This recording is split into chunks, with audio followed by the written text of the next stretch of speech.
So normally Davey's not this cuddly. He loves to sleep in, but this is really the first time that he's ever kind of come up and cuddled right on my shoulder like that. Super lazy. We're actually driving to Edmonton today. We have a book signing on Saturday, so we're going to be leaving Calgary in a few hours. Just hanging out at home. Just had an interesting talk. So a friend of mine, Dan Roddick, is just an amazing guy. His nickname is the Stork, and he's been governing the WFDF, so the World Flying Disc Federation. He's been governing the world records for many years, like 40 years. And I just had a really good conversation with him about the relationship between Guinness World Records and the WFDF World Records. So in the past, whenever a WFDF World Record was set, so whenever a flying disc record was set, it would basically get sent over to Guinness, and for some reason that relationship ended. And so I'm actually having a conversation with a couple of staff at Guinness World Records next week who deal with records management, and we're going to have a conversation about reestablishing the relationship between WFDF and Guinness. So now any record that is set with flying disc will be a WFDF record and then also become a Guinness record. So for example, right now the WFDF record for the longest throw is by a man is 1,109 feet by David Wiggins Jr.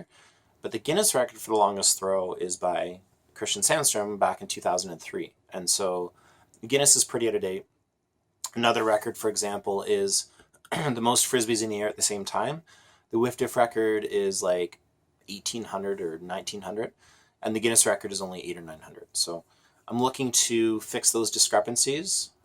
You know, Guinness says that they're all about the elite, the best of the best, and so I want to make sure that they have the best records.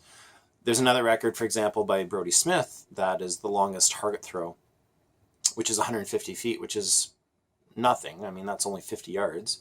In disc golf, we make putts like that. People make hole-in-ones that are 300, 400 feet long. And so that's going to be an interesting conversation whereby you have a Guinness record that's not a WFDF record. How do we deal with that? And so ideally what I would do is say we need to define that more clearly. So his throw is into a basketball net, so perhaps that becomes, you know, the longest throw into a basketball net. Or we just say, listen, like these Guinness records, you know, maybe I don't know.